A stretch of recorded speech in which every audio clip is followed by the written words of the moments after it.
there seems to have been another crucial bilateral meeting that has been held on the sidelines of the summit itself. This is between Russian President Vladimir Putin and Turkey's Recep Tayyip Erdogan. We're learning that, and this is news coming from the Turkish presidency, we're learning that Turkey is working to find fair and lasting peace to the war in Ukraine.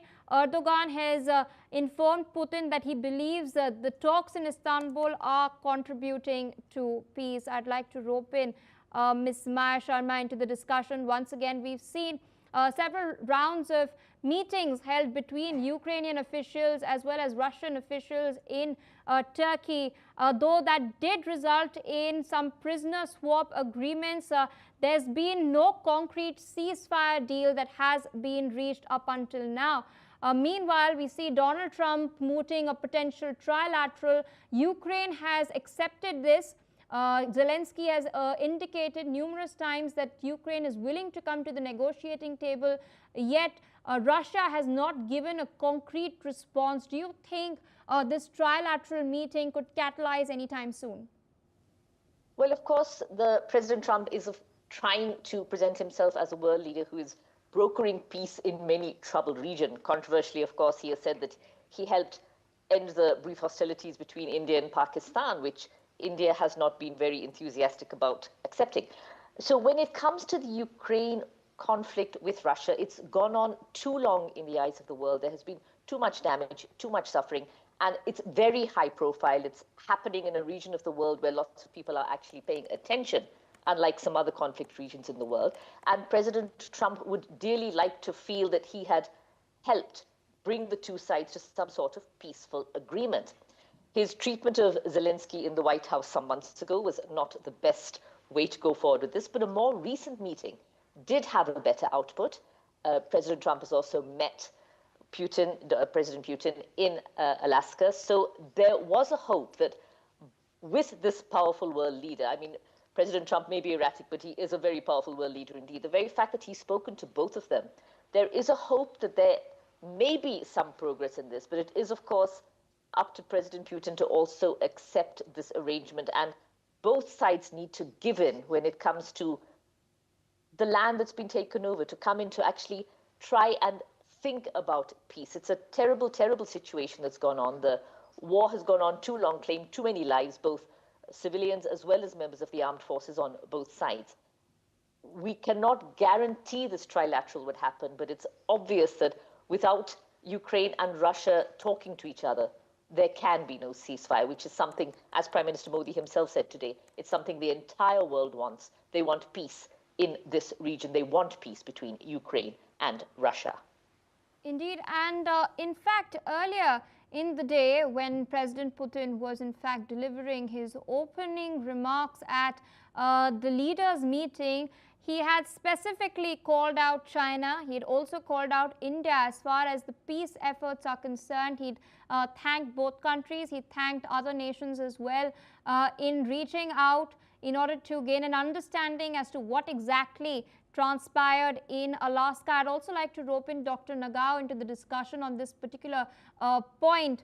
We're, of course, discussing Kremlin not giving any indication of coming to the negotiating table to end the war. On the other hand, we see Donald Trump making some sort of effort, but it's no secret that he is eyeing the Nobel Peace Prize. He's not very subtle about it. The White House has tweeted about it as well.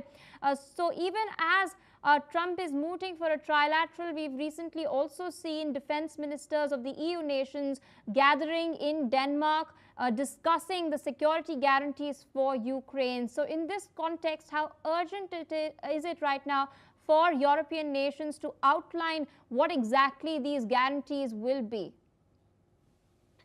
Simply, if the United States try to solve the problem in the world, this is a good thing. But at the same time, can they achieve it? That is the matter. Because there is a complication in the world. That's why this conflict has happened, and this conflict has not ended yet. So that's why some conflicts already United States arrangement to achieve the ceasefire, at least temporary. That is good news. But at the same time, this is not perfect, of course, and especially the U.S. do not want to intervene too much, too long. This means that after the ceasefire agreed, how to maintain this ceasefire is a matter. And in case of the Russia-Ukraine, that is a very important matter because who can take the responsibility after ceasefire agreed is affecting the ceasefire agreement itself. So that's why Europeans send the ground troops, American air cover, but Russia do not want the presence of these forces. So in this case, how to achieve it? That is matter. And so very difficult situation they are facing. Nobel Peace Prize matter is as a result it will happen and President Trump want to get the prime, that is true, but this is small thing indeed because the Prime Minister Shinzo Abe in the past and he said, yes, if he want to get, of course Japan will support it because this is not expensive for Japan, he said. Nobel Peace Prize itself is not affect anything because in the past President Obama got Nobel Prizes based on just a remark about non-nuclear world or something, but anything hasn't happened after that. So this is just a remark. So Nobel Peace Prize is a very controversial prize and nothing has happened after that always. So that's why if President Trump want to get, of course anyone can give him, but nothing will happen after we gave him the Nobel Prize. That's why Prime Minister Shinzo Abe supports President Trump. Yeah, anytime you can get, he said. So that's why this is, yes, personally there's a possibility he really want to get, but at the same time, this is not the big matter indeed. Big matter is how to maintain the ceasefire after U.S. arranged it, and it will affect the world situation, I believe. Indeed, I'd like to digress a little bit and also point towards another very crucial aspect of the Tianjin Declaration.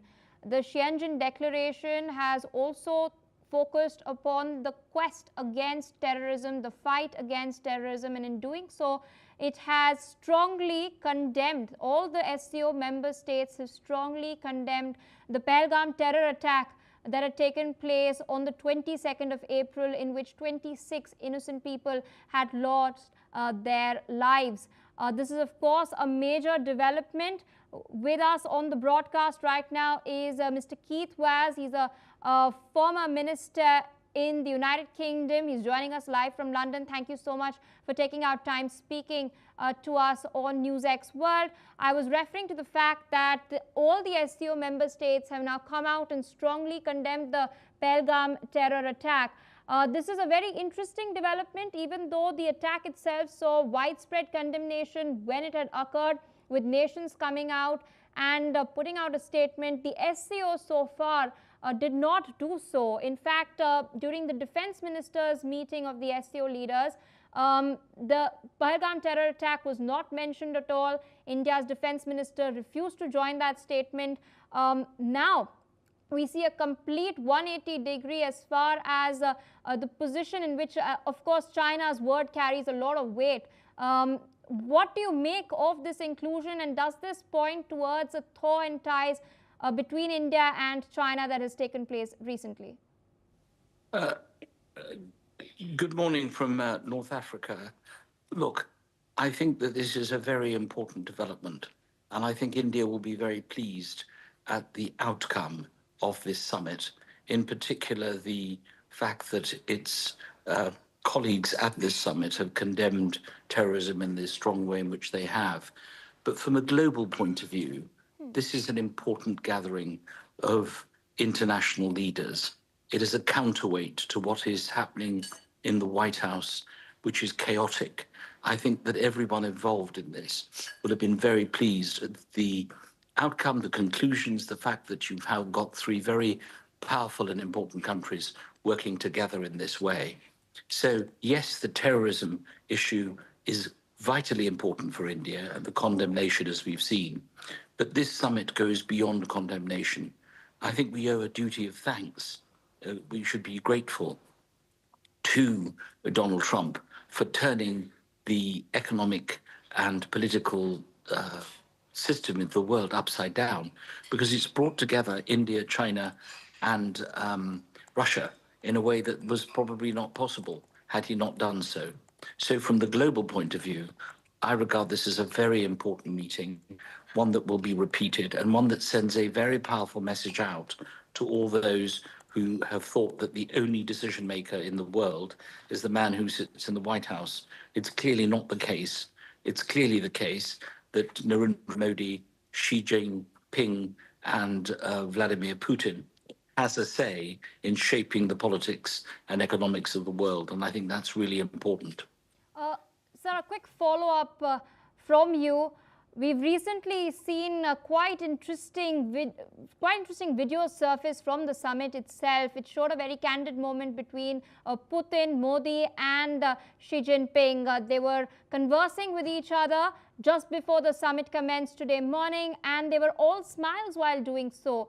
What's interesting is just a short while back, the United States Embassy in India has put out a tweet highlighting the partnership between the United States and India as a defining relationship of the 21st century. In fact, they've also put out a quote by Marco Rubio stating that the enduring friendship between India and the US is the bedrock of cooperation and propels both countries forward as they realize the tremendous potential of their economic relationship. What do you make of the timing of this post? Has the optics of what's taken place in Tianjin now finally registering with officials in the Trump administration? Well, I think that we've had an administration from the 21st of January that is a social media administration. It's social media politics, SMP, as I call it. I'm not surprised that they've issued this tweet. But more is at stake here. I don't think that anyone's going to be impressed by a tweet from the United States Embassy. What they should be doing is speeding up the application process of Indians who want to come and visit the United States. That's a way of demonstrating a good relationship between the two countries. I think it takes currently 1 year for someone who wants to go and visit Disneyland in order to get a visa to go and visit the United States from India. Maybe they can start with some practical measures if they want to create a good and long-lasting relationship between the countries. Look, this is all after the event. No one's going to be impressed with one tweet. It's interesting that NewsX World has followed that. But the fact is, this meeting in Shanghai was massive. It's a huge moment in international politics, and one that I think everyone gets a message about. You take us on, and you take on three of the most powerful nations on earth. And this is long overdue in my view. It's also interesting the fact that for 3 days, President Trump went missing. Nobody knew where he was. And this is another way in which they're trying to control the media agenda. I mean, this is just not going to work. It's not going to work. People aren't stupid. They know what's going on, and they know and they appreciate the importance of this meeting. So yes, there was a tweet. No, it's not going to make any difference. And I'm sure that the three leaders will want to meet again.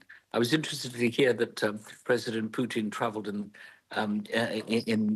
Mr. Modi's car to one of the summit meetings. It's becoming a habit with Vladimir Putin. He keeps getting in everyone's cars.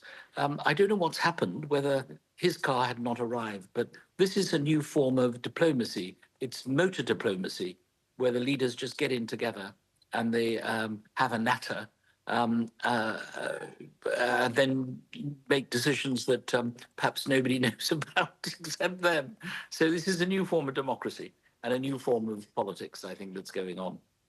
All right, I'd like to thank you, Mr. Keith Vaz, for taking out time speaking to us on NewsX World. I'd also like to thank Dr. Nagao and Ms. Maya Sharma for also sharing their perspectives on these very crucial developments that we're tracking from Tianjin. And speaking of Tianjin, my colleague and our senior executive editor, Megha Sharma, has spoken to Su Yuting of CGTN.